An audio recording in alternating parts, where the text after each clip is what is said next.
So let's get going. So today what I want to talk about is, in some sense, what I kind of wanted to build to for the whole class, which is kind of like DALL-E 2 and stable diffusion, right? And so to get here, we went through a lot of preparation talking about, where did the generative modeling world come from? VAEs and GANs. We talked about diffusion models, and we talked about language. Now we can kind of put it all together to talk about more or less how DALL-E 2 and stable diffusion work, and then just show some examples. And then the following lecture on Monday is going to be kind of like taking some of the very recent extensions that people have tacked on to stable diffusion, like ControlNet that you may have heard of, and Dream Booth, and kind of like, as I mentioned earlier, stuff is happening very rapidly in this area all the time. So kind of today is what I would say is DALL-E 2 and company. And of course, since I wrote my class notes just like last month, DALL-E 3 has now come out, right? So, I'm not even talking about that, right? The things move so quickly in this field that, I haven't even like dug into what the differences are under the hood between DALL-E 3 and DALL-E 2. Maybe you guys can tell me, okay? So DALL-E 2 was basically articulated in a paper by Ramesh et al. From OpenAI in April of 2022. And I remember vividly when this came out, because suddenly me and my friends were fooling around with it like, all the time on Discord, like thinking of things and making it. I mean, it was suddenly an amazing box that you could type a prompt into and get a result. And I'll show you some examples of all the stuff that we did back then, right? And so how does it work, more or less, right? So the basic idea is the following. And now I think we have all of the terminology and the tools that we need to understand kind of how it works, okay?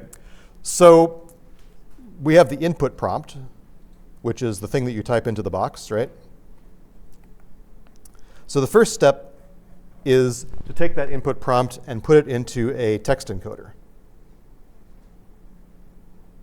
And this text encoder is more or less CLIP, right? So we talked about CLIP last time, and so that's kind of like step one, okay? So now I've got CLIP embeddings of my prompt, and so this is something basically like a 512 dimensional vector, okay? Then I have my text embedding, right?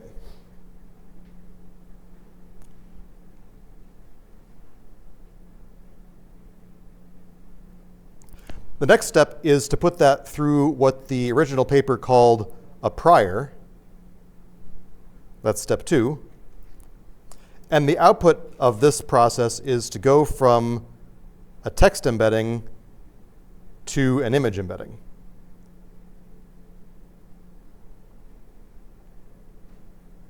Which again could also be like a clip-like kind of thing, right? So basically the prior takes kind of like text comes in and image comes out, but those are represented as embeddings, okay?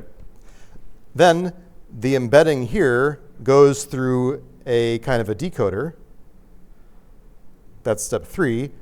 And the prompt also kind of is coming into the decoder as a kind of a piece of extra conditioning. And then the result is the generated image.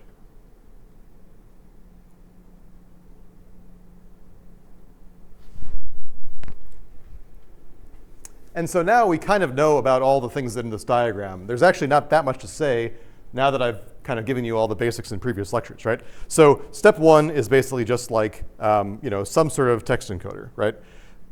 Step 2, again, is kind of like a, there are many ways you could do this. Vector goes in, vector comes out. They looked at transformer models, they looked at diffusion models. Diffusion model is what they use in the final version, and we'll say a little bit more about this in a minute. And then step 3 is basically going from an embedding to a generated image, which is kind of like going from a latent space to back to the original dimension, right? The authors of the original paper, they didn't call it DALL-E 2, they called this unclip, right? So actually, if you read the original paper, you'll see that they kind of use the phrase unclip, which is kind of like the reverse of the clip embedding, right? And so this part here uses another previously proposed algorithm called GLIDE that came from OpenAI just a couple months before that, right? So in some sense, GLIDE was one of the first like kind of generative image stuff from OpenAI, and then the whole thing, when they put it together a couple months later, became what is now marketed as DALL-E 2. And so from a mathematical point of view, there are kind of like three things floating around, right? There's the image that you want to create, there's the prompt, and then there's these various embeddings, right? So if we think about this from a kind of a probability perspective,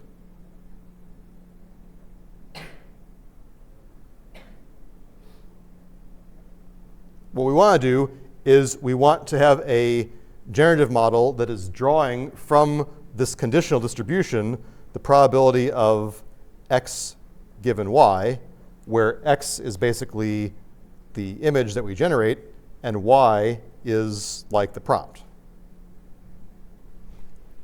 And what DALL-E 2 is doing is it's kind of decomposing this conditional probability in the following way. So one thing that you can do is to kind of decompose this. Oops, I already messed it up. Decompose this like this. X, let's call this z. Right? So this z is basically the clip embedding of the image. So this is OK to do because z is deterministic based on x, right? So clip is like a black box that you put x in and z comes out. So it's OK if I add something on the left side of the bar because this is entirely predictable from that. And then I use kind of like conditional probability to take this apart and say, this is like the probability of this given y. I guess I have a little subscript I here for some reason. Times this conditional, right? So here, this is kind of like saying, this is like step 2. This is like the prior part, saying what is the probability of the image embedding given the prompt. And this part is basically the decoder that's saying what's the probability of the resulting image given the image embedding and the prompt, right? So it's kind of like taking it apart. In a way, you could wonder, like, why do I need this prior thing in the first place? And I'll show you an example where they kind of demonstrate through an ablation study kind of like why the prior helps them in their image generation, okay?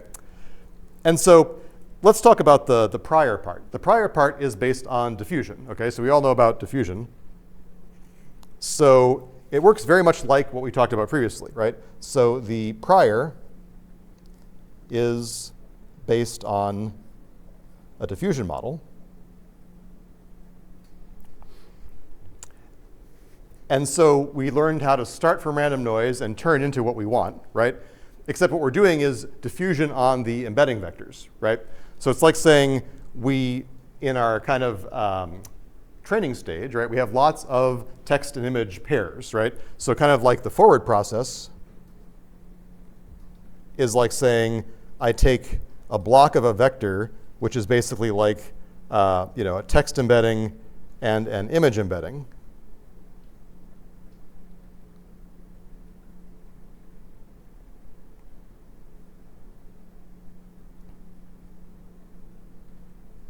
And what I do is I add noise just to the image embedding part.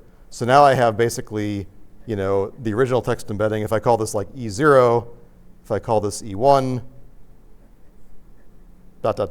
Eventually, this turns into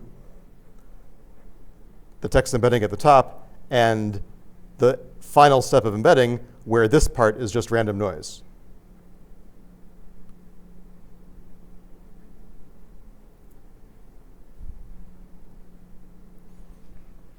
And so now the diffusion prior is learning how to undo this noise, right? So in the diffusion world, what I'm going to do is the reverse diffusion process is like saying I give you a text embedding of the prompt and noise, right?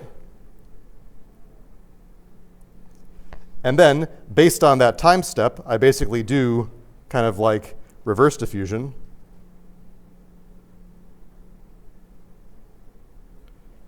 And the result at the end of the trained model is a text embedding and an image embedding.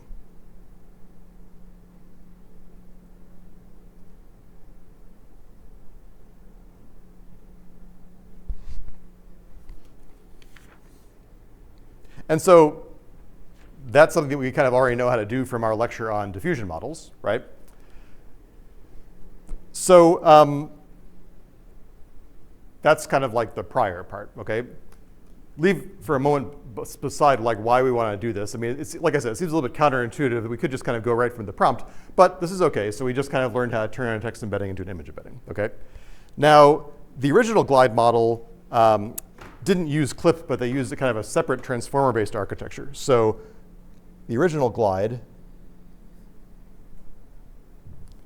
didn't use CLIP, but a basically transformer encoder for the text.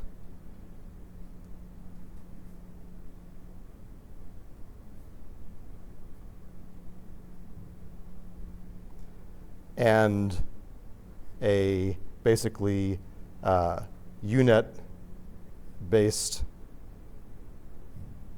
denoising diffuser.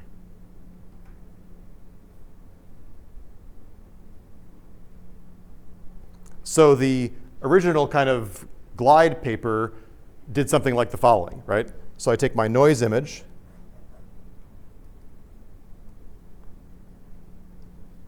and then I do several steps of putting it through a UNet architecture, and then this should be a less noisy image. I keep on doing this kind of process, ... until eventually I arrive at a final image. And this is also conditioned on the input prompt, right? So the prompt goes through some sort of a transformer. I embed that, and that also kind of acts as kind of like conditioning on the UNet. And this embedding also is kind of playing a role every time I do the UNet. So this kind of like denoising process, remember the idea behind UNets is image comes in and image of the same size comes out, right? So UNets are a good choice when we want to preserve the size of the image. So in some sense, the way I think about this is just like a denoising diffuser where every step is using a UNet architecture to do the denoising. We already kind of talked about that when we originally introduced the diffusion model, right? Now, the final image that you make, usually you don't go right to the super high resolution image. So typically what happens is you have like a small resolution image, and then this goes through some sort of a separate upsampler, and then the result is maybe like a 1024 by 1024 image. This is like the full size result.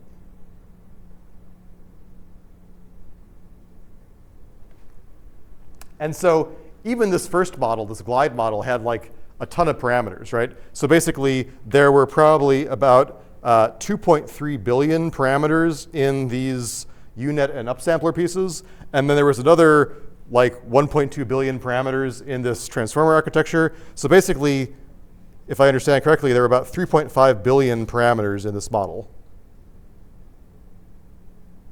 which is still a lot smaller than like GPT-3. GPT-3 has 175 billion parameters, which is like impossible to wrap your mind around, but still a lot, right? And so again, it's a massive model trained over lots and lots of steps and iterations and high GPU usage and all that. Question, if I can answer it. Since during this like denoising steps, we have to like inject the conditional to condition on the like the denoise steps, right? Like that's the previous way to in the diffusion paper. And then you here you also like inject the prompt information into the conditioning, right? So yeah. How do they like align those? How do they align all these things, right? So I guess, so I don't have it in front of me exactly how the embedding vector plays a role in the UNet, if that's kind of what you're asking, right? But I think that you can do it in the same way that you kind of do positional embedding when it comes to putting something else into the UNet, right? So like, you also have to, I mean, one thing I'm not kind of talking about here is that you have to positionally embed the denoising level, right? And turn that scalar into a matrix that's the same size as the UNet. And so I think you can do the same thing here where the embedding also turns into something that's the same dimensions as what you're trying to produce at every step of the denoiser. Does that make sense?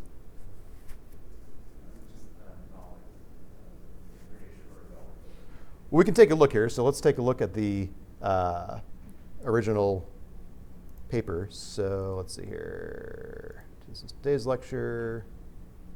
DALL-E Diffusion. So this is the paper. I guess I already have this paper here, so why not just open it? OK, so the question is basically how does the, OK, so here are some of the images while we're looking at pictures of the first DALL-E 2 images when they came out, right? OK, so here is the unclip big picture. Let's see if there's more details about the glide part. I mean, actually, if you look at the paper itself, it's like extremely brief about the method, right? So here's the thing I just told you, right? Big picture. Decoder, we use diffusion models to produce images conditioned on clip image embeddings. No, not you. We retain the text condition and pathway present in the original glide model, hypothesizing that it would blah, blah, blah.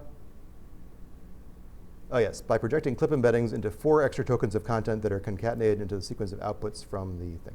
So I think we have to go back and actually look at the glide paper originally, which I guess we could do. This is the glide paper. No, don't know why I can't look at it right now.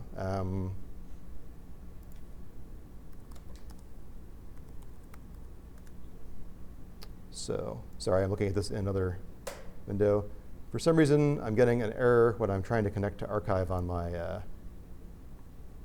computer, which you can't see anyway. So long story short, I'm not quite sure, right? But there's something about how you kind of concatenate all of this embedding stuff together into the UNet. So sorry I can't answer that like super precisely, but we could talk about it offline maybe to make it sure. So anyway, I guess I should say that, you know, let's not spend too much time worrying about it, because really the way that DALL-E 2 actually works is we didn't talk about where this prior part comes from. So the DALL-E 2 architecture is more like this. And let's see if we can think about how that works. So again, we have noise image coming in.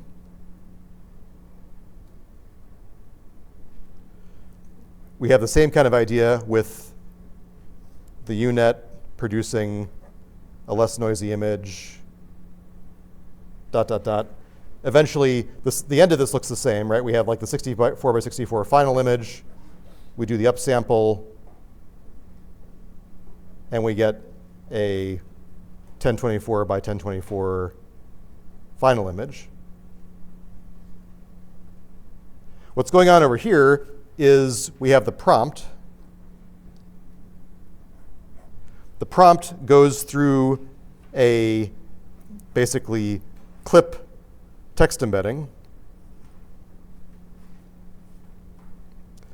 passes through this network called the prior, produces a clip image embedding.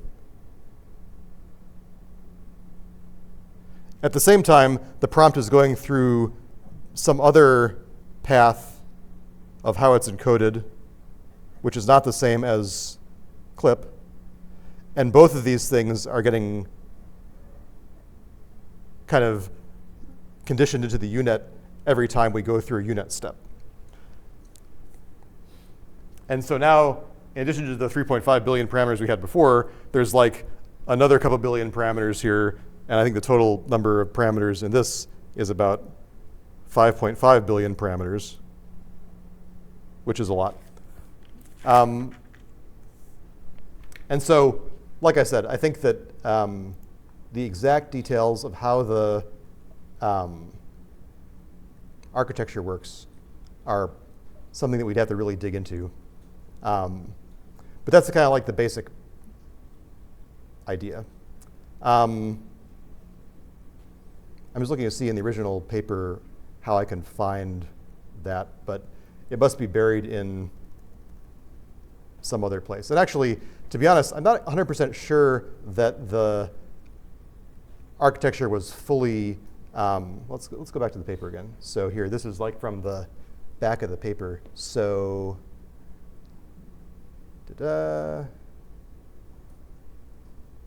transformer text encoder. Yeah, it's pretty hard to tell. There's like no like nice architecture diagram that shows exactly how these things are stacked together, right? And I will say also, don't quote me on this 100%, but I'm not exactly sure that this paper was ever actually published anywhere. I think it definitely is an archive, but I'm not sure where it eventually was published. It probably was published somewhere, but I couldn't find it before class exactly where it got published. Of course, there's no reason that they had to. This could be kind of like the equivalent of a tech report, right? So if you go back and look at the announcement for DALL-E 2, where is it? Let's see here. So like well, maybe it's just easier to Google DALL-E 2.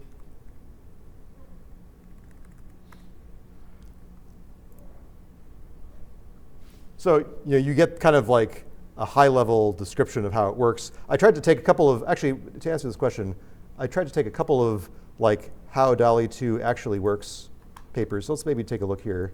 There are a lot of people who have attempted to explain what's going on under the hood.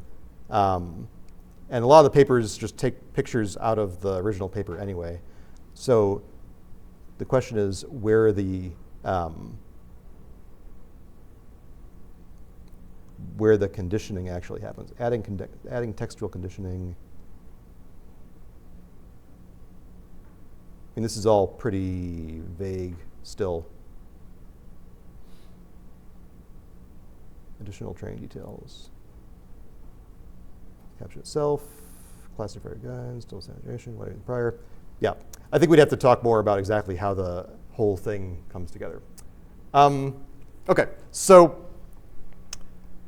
let's talk for a second about like why we even need this prior. And again, this is one of these things that is, I think, found out via experimentation, right? So, why do we need the prior?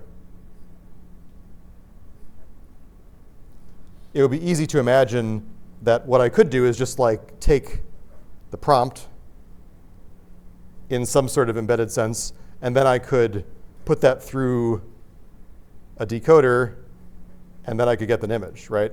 Like, why actually have this extra step? Or what I could do is I could imagine taking the prompt, and I could put that through like the clip text encoder, or clip text embedding, and then I could put that through the decoder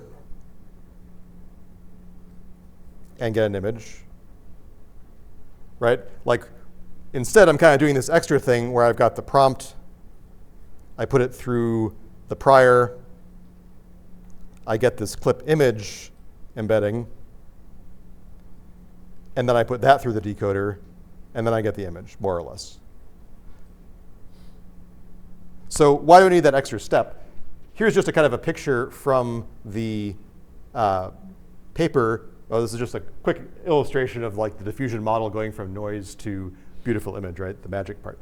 So here's kind of an example showing the top is like, what if I just took the prompt and then produced an image directly? The second thing is, what if I took the prompt and put it through a text embedding and then produced an image? And the third row is basically doing this prior part, right? And so kind of what they're showing is that the top row is not very faithful to the request in the prompt, right? So for example, to take the middle row, hedgehog using or middle column, hedgehog using a calculator, right? In the first row, there's not even a calculator in the scene, right?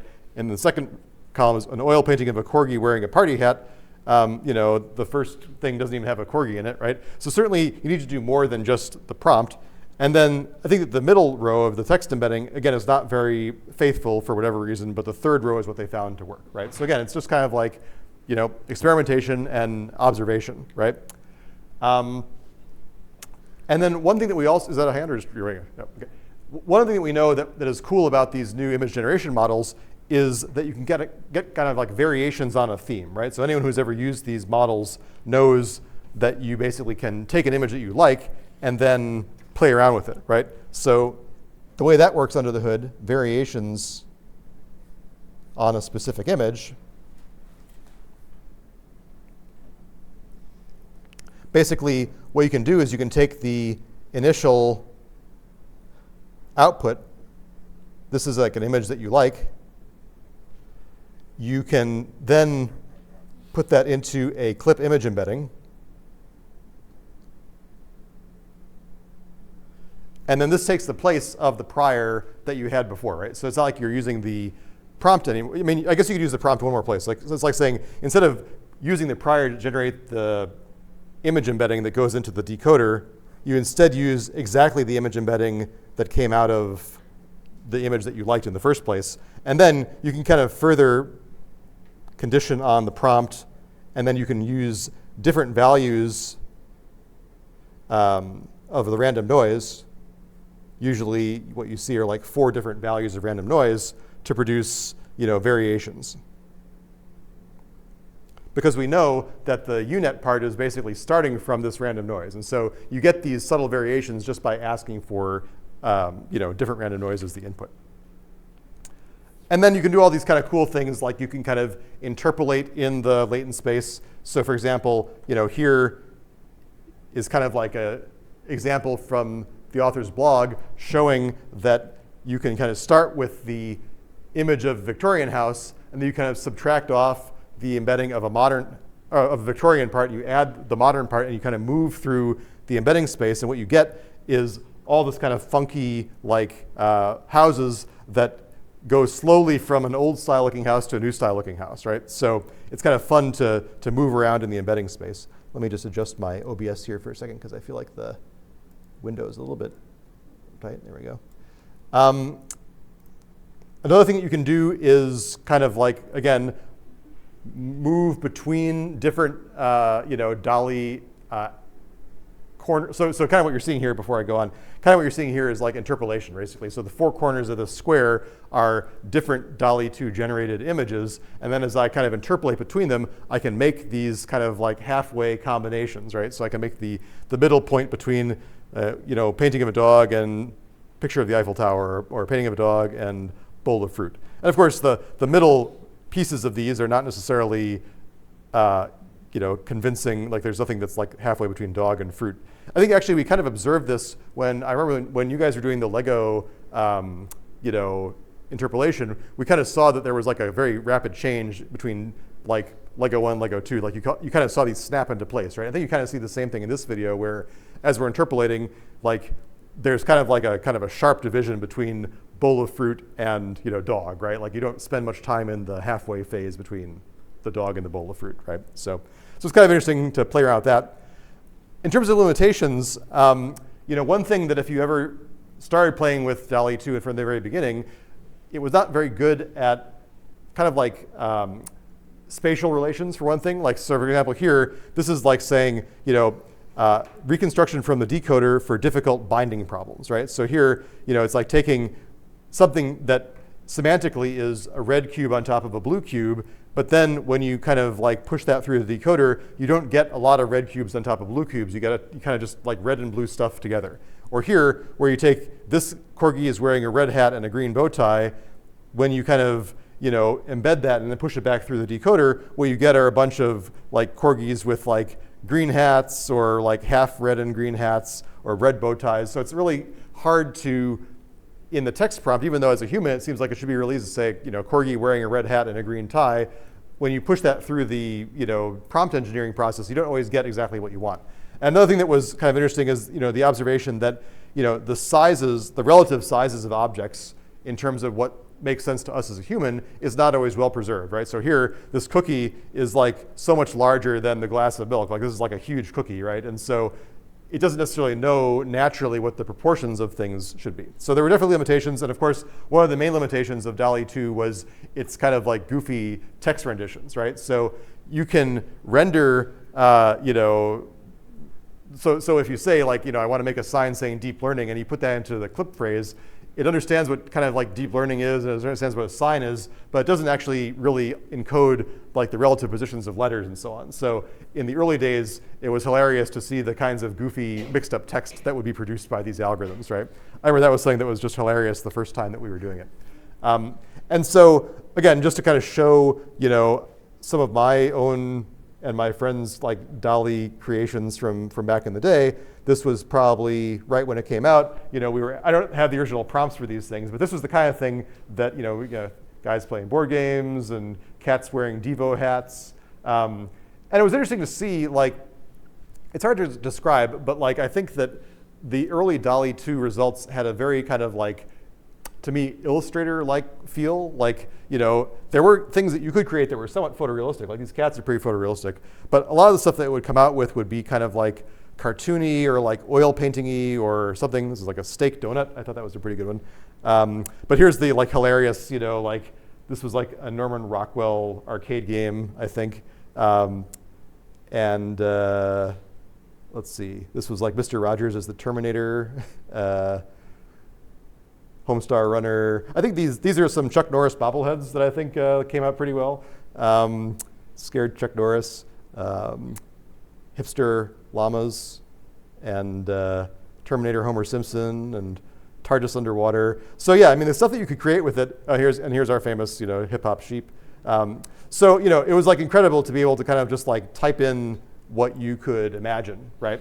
And so then DALL-E 2 came out, and then suddenly there were a whole bunch of other like high-profile image generation things out there. So one of the next things that came out was something called Imagen, if I'm pronouncing that right, by Google, which was kind of like Google's answer, or Google Brain's answer to DALL-E 2. That was just like a couple of months after DALL-E 2. Again, similar kind of idea, right? Similar, I'll say. It shares many of the same kind of building block pieces. So it doesn't use clip, but it uses a massive transformer model, a big transformer based text embedding.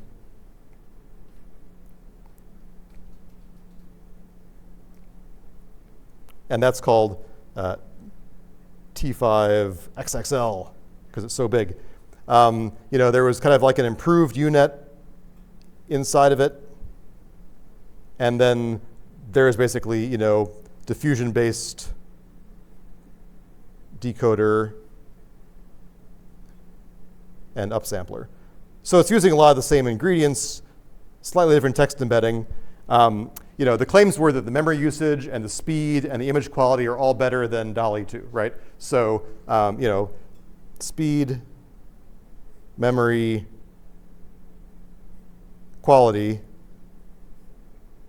all judged to be better than DALL-E 2.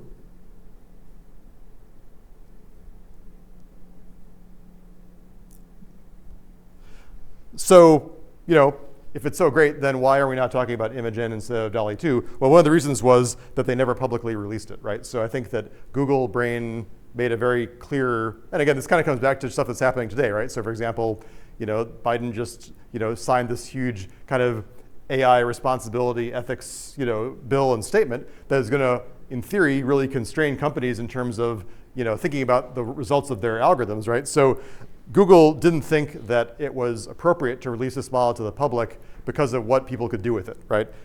It just seemed like it was not, kind of like ready for the public to get its hands on. And I think that you could definitely argue that there's merit in that statement, given that what people are doing with stable diffusion, right? So, that's, I think, an interesting tactic, right? So you can read about this algorithm and you can look at the pictures and they look great, right? But you can never get your hands on it. I think it's in closed beta still, as far as I know. Okay, so this is DALL-E 2. The other big thing that came on the scene was stable diffusion, right? So stable diffusion is probably what many of you are familiar with. I guess there's no hyphen. I don't know why I put that there. Stable diffusion, again, was August 2022. So like that spring and summer, stuff was moving so fast. And so the people behind this were a company called Stability AI. There was the Ludwig Maximilian, hopefully I'll spell it right, University of Munich, and also Runway ML, which some of you may have used for the GAN assignment. So the big innovation here was that the code and the pre-trained weights were made publicly available to everybody.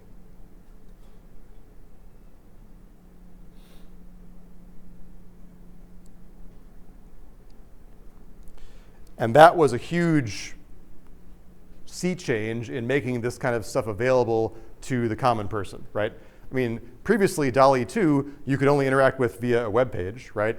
Now this was a piece of code that you could download and run on your own computer. And also, as I'll talk about in a second, DALL-E 2 has all these guardrails built into it, which we'll talk about. But Stable Diffusion, you can basically do anything that you want, right? And that is what kind of, I think, is fueling a lot of legitimate concern about what people can do with these generative AI algorithms, right? So just to be technical for a second, so Stable Diffusion, the main difference here, technically, is that you have your prompt. This goes into a text encoder, kind of similar to before. Again, since CLIP is not an open source algorithm, this uses something called OpenClip, which is kind of like a CLIP-like algorithm, basically. Now I have a text embedding. And then this also goes into a denoising unit. And the input to this is basically noise, like maybe a 64 by 64 noise image. And what comes out is a latent. So kind of the key idea here is that I'm not reverse diffusing an image. I'm reverse diffusing a latent, right? So this is the kind of key innovation, is that this is like a predicted latent representation. And then there's a separate decoder that will go from the latent through a decoder to make a full-size image. So in some sense, like this part here is kind of like an autoencoder, right? We talked about that in the very beginning. And instead what I'm doing on the diffusion process is I'm reverse diffusing from a noise image that is the same size as the latent that then I put into the decoder, right?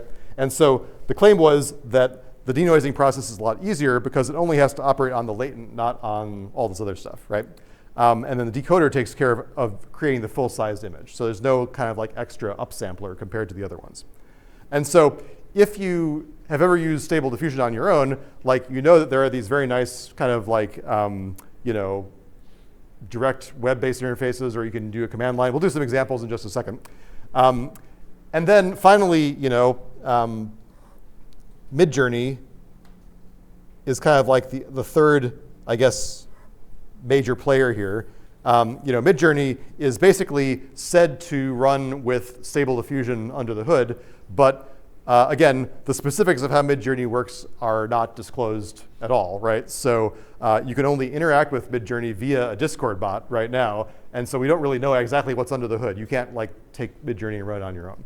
And so it's actually very interesting. I think that the differences between these algorithms and how they're tuned, to me, feel very qualitatively different, right? So like if I take a look at my, so this is my DALL-E library, all this stuff kind of has a certain kind of feeling like a character to me. And if I look at my Midjourney library, these images look somehow a lot more like photorealistic. Like it immediately generates pictures of people and things that seem better. Now, of course, like here's this woman with a sheep. This woman's really jazzed about this sheep, actually. But like taking a picture like this, right? Immediately you can generate like a super photorealistic person. And I think that actually there were probably some guardrails put on DALL-E 2 originally. I think that there was even some debate about should we even generate realistic-looking humans in the first iteration of DALL-E 2. I think that maybe that has loosened, but I definitely remember in the first few weeks of DALL-E 2, you couldn't get a photograph of a human. It would kind of give you a warning saying this is against our terms of service. Now I think you can probably do it. I don't have the most recent version with me, but like Midjourney is making these kind of photorealistic pictures like kind of right out of the gate. This is actually one prompt that I like a lot, which is like enamel pin of blank. I think that's a kind of a fun thing to try. So let's do a quick experiment here. So let's, I want an animal, a piece of clothing, and a location. Animal. Pig? All right, pig. Piece of clothing. What kind of hat? Baseball cap, say, all right. And a location. Stadium, all right. So let's see what we can get here. So again, this is only DALL-E 2, not DALL-E 3. But let's say, a photograph of a pig wearing a baseball cap in a stadium. All right, so copy this prompt here. So let's see what all these things do with it. All right, so this is DALL-E 2. And then in the meantime, we can ask Midjourney. So Midjourney, you have to interact with via a bot, or via this Discord bot. And the thing about Midjourney that's actually pretty crazy is that you can watch what everyone is doing on Midjourney and see all the stuff that people are like imagining like what to do. So I don't know why it's so slow. I guess it has to take a few minutes to kick in. So while it's doing that, let me just kind of like put in all the. So basically, you join one of these newbie channels, and then you just say Imagen, and then I'll paste in my thing. Starts to render that. And then what was the other thing we could do? Oh, then there's Stable Diffusion, right? So if I go over to my machine downstairs, we can type into Stable Diffusion this.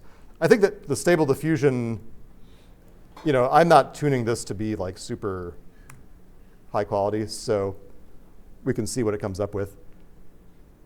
That was pretty fast. And I guess I only asked for one image. How can I ask for more images? What was that? Batch count? Batch count. Oh, yeah. Let's ask for, well, I don't want that many, do I? Let's ask for 6. No, I don't think so. Oh, here we go. More batch size, maybe. Yeah, maybe batch size. I mean, it's doing something. Yeah, there we go. So I guess it makes a, kind of like a mosaic of these things. Let's see what we got over on the Midjourney side. Midjourney is over here. Midjourney actually produces, I think, generally pretty good results, right? It has all the ingredients. And then let's see what DALL-E is up to. DALL-E seems to have stalled. I don't know why. Maybe because, I'm not sure why I didn't like that. I saw a flicker briefly of like something.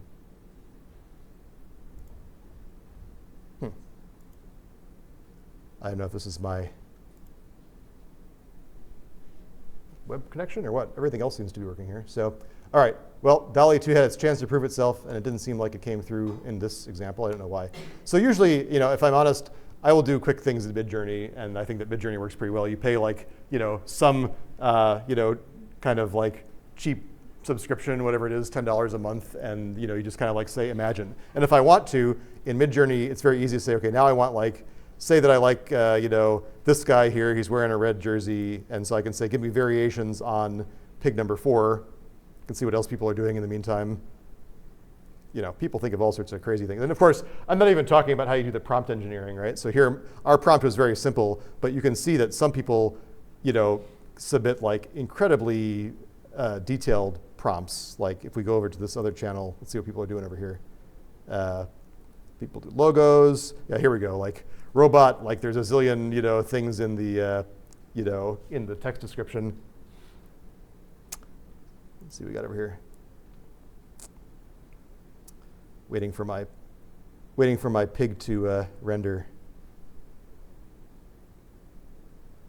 Then you have to find your job in the midst of all the other things that people are asking for. I don't know why. Let's just go back to my browser for a second. Yeah. Oh, for some reason, DALL-E 2 didn't work for me. But I guess that what I should do is I should pay for the new GPT that I can use DALL-E 3, right? So here I get basically 4 similar things where the pig is wearing the red hat and it's got a red shirt. And now I can kind of keep on going with this, right? And next time we'll talk a little bit about like, in painting and out painting and so on. So you can kind of like say, okay, I want to freeze this part of the image. Now I want to refine this part. So if you're really into it, you can kind of continue to like tweak this image until you get something that you're happy with. So kind of what I want to talk about a little bit is that obviously this is something that is just so easy to make, and of course, let me just kind of like, say that I asked for a photograph, right? I could also say like, imagine, an oil painting of a pig wearing a baseball cap, right? Or a sketch or whatever I want. So, it's amazing that these algorithms are basically, encapsulating, like we were talking about style transfer, all that stuff. Now you would just basically state the style in the prompt. Instead of trying to take the photograph and turn it into an oil painting, you just ask for the oil painting in the first place, right? Which you could still do. I mean, the other thing that we didn't talk about is you can then condition on the image that you want and then make more things that are related to it. We'll talk about that a little bit more next time. This is like this image-to-image thing. Okay. So kind of what I wanted to go back to, and sorry for the technical glitch, is let's talk a little bit more about the kind of like, ramifications of how this is all being trained, right? So one link that I have on the course webpage is this question about like DALL-E 2 pre-training mitigations, right? So this is an issue where before they released DALL-E 2, they talked about how to filter the results. And these are called guardrails, right? And so one of the things they needed to do was to make sure that kind of unpleasant results, graphic content was not created. And even this is not that graphic, right? But military protest in their original model produced images on the left, and what they wanted to do was filter it to produce images on the right. So like it was very hard, and may still be very hard, to get DALL-E 2 to produce images of like violent content or sexual content, right?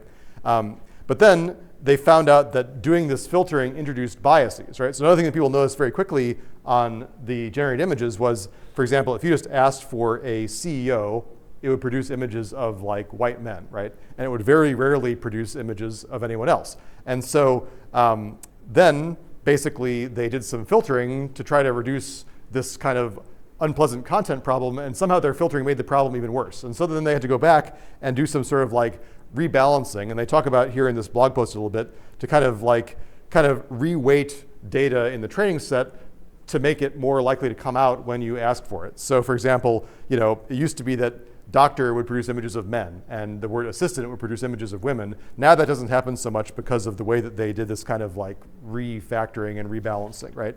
And there was even, like I said, a debate, and actually I'm not sure it's in this document, or it's not in this web page, but I believe that there is a long document that's very interesting to read about what they did on what's called red teaming of DALL-E 2. So is that in here or not? I thought it was extremely interesting reading, because basically these red teamers kind of anticipated lots of the problems that you might have in terms of bias and so on. I guess this is not where I found it.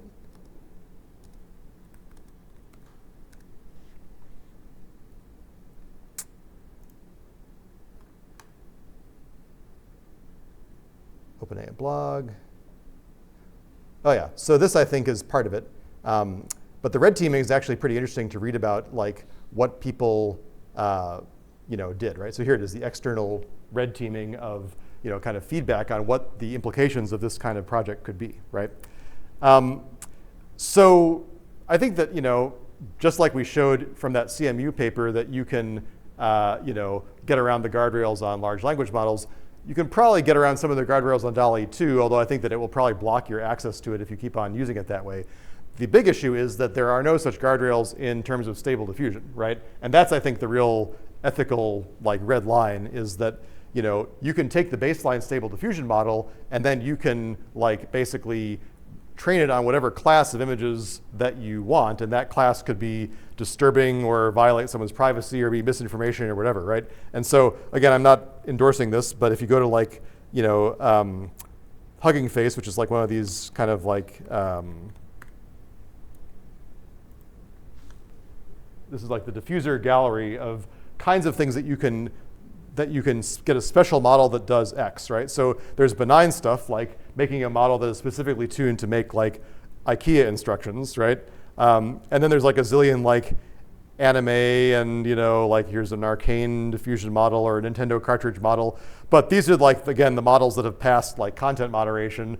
On the dark web, I'm sure you can find models that do all sorts of like horrible things, right? And this is something you just like plug right into Stable Diffusion and it just works, right? Because it's on your local computer. There's nothing nothing anyone can do to kind of like stop you from generating whatever you want, right? And it's true that these, these kinds of things can be trained without having to give permission to anybody, right? So there's a big issue going on with artists who are suing Stable Diffusion for basically infringing on their intellectual property, right? So one of the first people that kind of was observed was this artist, Greg Rutkowski, who makes these kind of like epic Dungeons and Dragons kind of like, digital paintings. And then if you look and see, like if you ask for, if you put Greg Rutkowski in the prompt for Stable Diffusion, it will make things in his style, right? And so that that model has been trained on his output, right? There's no other way that it could know about it, right? Similarly, this is like work from an artist, Holly Mengert, where she does this kind of like stylized Disney kind of look. The left-hand side is her actual artwork, and the right-hand side is stuff that came out of Stable Diffusion tuned model, right? And of course, these people have, I think, a very legitimate complaint about, if I wanted to have an original artwork by this artist, now I can just kind of ask Stable Diffusion to do it, and you might be happy with the result, right? Here's another like kind of sketchy artist, right? Not sketchy, meaning like more like line art type of artist, right? So this is Sarah Anderson. Again, you wouldn't necessarily take the right-hand picture of something that you put on your wall, but it is definitely learned something from her style, enough that clearly it knows about who this person is, right? And so there's a whole website called, oddly enough, Stable Diffusion Litigation. So if I go to that website, let me just go to it first. There is a class action lawsuit for people who are suing Stable Diffusion, led by several of the artists that I mentioned, right? So this is a coalition of artists that file a lawsuit in November 2022. This is, again, a kind of an overview of how diffusion works, which we already know about. And then this is kind of like saying that deviant art was scraped by Stable Diffusion. And then here are some of the plaintiffs, some of which I talked about and some of which I didn't, who are part of this big lawsuit. And in a similar way, there's also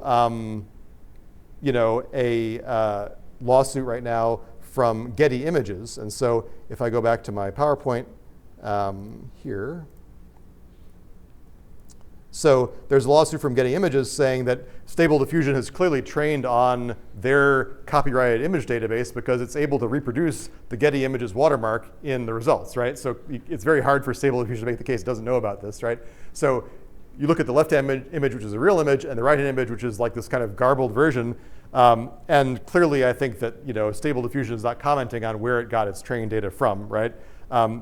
I mean, they're not going to put Getty Images out of business because clearly this is not something that you'd pay for. But on the other hand, to a person who doesn't know any better, they might look at the watermark and say, oh, this is a mark that means that this image is a quality image, right? And clearly it's not. So it's a big problem, and that's an ongoing litigation. And we're going to hear from Pamela Samuelson from Berkeley in a couple of weeks talking about these kinds of litigation issues. And so I think that will be very interesting, and hopefully you'll come with some questions for her about where things are at in terms of litigation.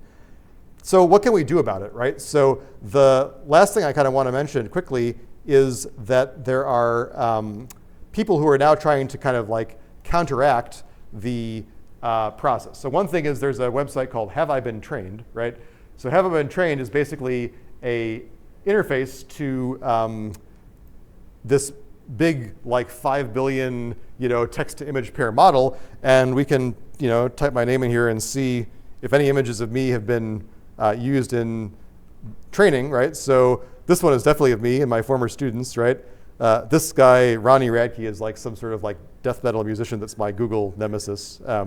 But yeah, so there's one image of me here and here for sure. I mean, I guess I've used my other name. You know, like this is the cover of my book. This is a slide that I made, right? And I'm putting this stuff online, so I know that it's out there to scrape, right? But you may be surprised typing your own name in here to see if your images have been scraped from somewhere and are being used, right?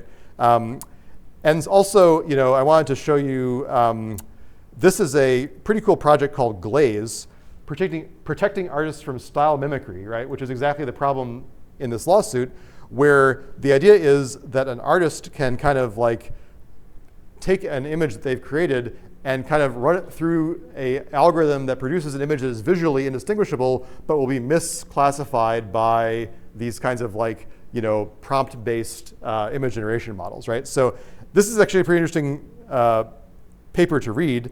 And you know, the whole point is to protect human artists by disrupting style mimicry, right? And this is actually a former RPI graduate, Rana Hanako, who sat in this very room, and I taught her computer vision for visual effects, right? So now she's a successful professor at University of Chicago, and she's part of this team, right? So Glaze is a kind of an interesting project, and I'm not sure that there's like great, I should have came here and shown an example of this before I came to class, but you know, it's something where you could try this yourself, right? I guess here are some ideas, right? So what is Glaze and how does it work? There are a whole bunch of blog posts about this. And so if you look, I think even in the New York Times, there's an article about it. And you can download it and start to use it, right? And these are some of the same people that are involved in the lawsuit who are kind of also backing, or not backing financially, but just certainly involved in Glaze, right? So kind of like this is the before and after picture. To human eyes, it's the same, but the right image is so-called glazed and is not going to be scrapable by algorithms that are trying to copy the style, right? Which is kind of interesting. There's definitely an analogy to image watermarking, which is something we talk about in image processing, is somehow can you do something to an image that looks exactly the same to a human, but that an algorithm will have a hard time picking up on, right? Or there'll be some sort of hidden information encoded in an algorithm, right? So I think it's worth reading this paper too. And what else do I want to talk about? You know, I think that's about it. The other thing I was going to say is that there is a New York Times article, which I should have linked here, but I didn't, on basically, let's see if I can do a real quick artist training AI model. I should have come prepared for this.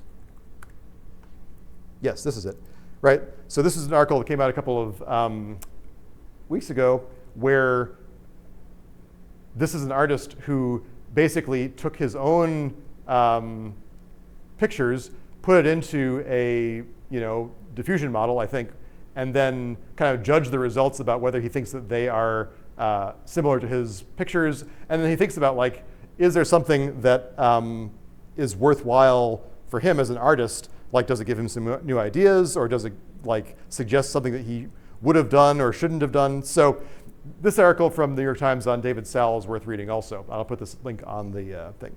So again, this is kind of like why on homework 4, I want you to think a little bit more critically about, it's fun to use these algorithms, right? You can make these incredible looking, goofy images or very photorealistic images, but I think that we need to pay attention to, like, is it all fun and games until someone is making an image of you that you don't like, right? And that's something that, again, I am giving you permission in homework 4 to use my image and my likeness and my voice. If you want to goof around with me, that's fine for an assignment, right? But don't otherwise do anything that is certainly not illegal or even borderline sketchy, right? If you're interested with you or your friends, make sure everyone is aware of what's being done, because kind of like, as I'll show you on next time, and I guess I can show you, I guess I closed AnyDesk, but like we'll talk next time about Dream Booth. Dream Booth is one of those things where, again, it's a lot of fun to play with until you see it done to yourself and you don't like what you see, right? So I'm just connecting to AnyDesk offline here. Let me see. Go over here. I guess this is how I got into trouble with my connection in the first place. Maybe it's that the computer downstairs is like freaking out, and that's why the recording got messed up.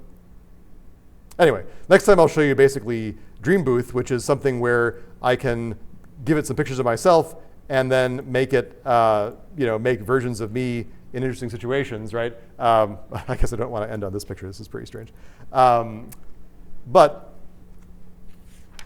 you know, just say on paper, homework 4, be sure to discuss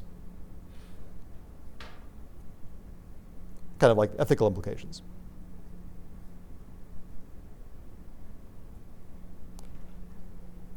In addition to doing something really fun and cool. Okay, so, actually here we go. So let me just do this real quick. So like here, if I go over to AnyDesk, my little gadget died, which is, so I can say like, you know, a Radke in a baseball cap at a stadium with a pig. See what it does with this.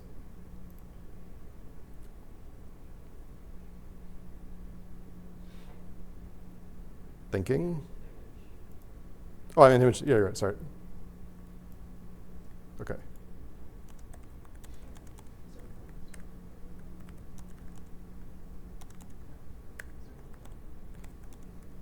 I don't think this is going to work very well, but it should be funny. And I'm going to turn this back down to 1.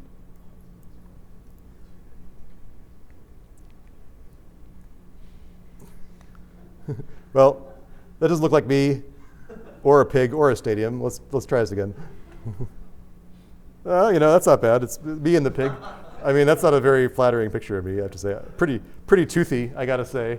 But it's got me in a baseball cap with the pig, right? So this is the kind of hilarity that I expect to see on the next homework. All right, so with that, I think I'm going to lock up, and then we'll talk next time about you know, some of these extensions that have come about just in the past, you know, like less than a year since all this stuff came out. And then we'll kind of be done with, you know, the core part of image generation. Then I want to talk about music generation and 3D generation and stuff like that. So any questions or comments before we break? All right, I'm going to stop recording.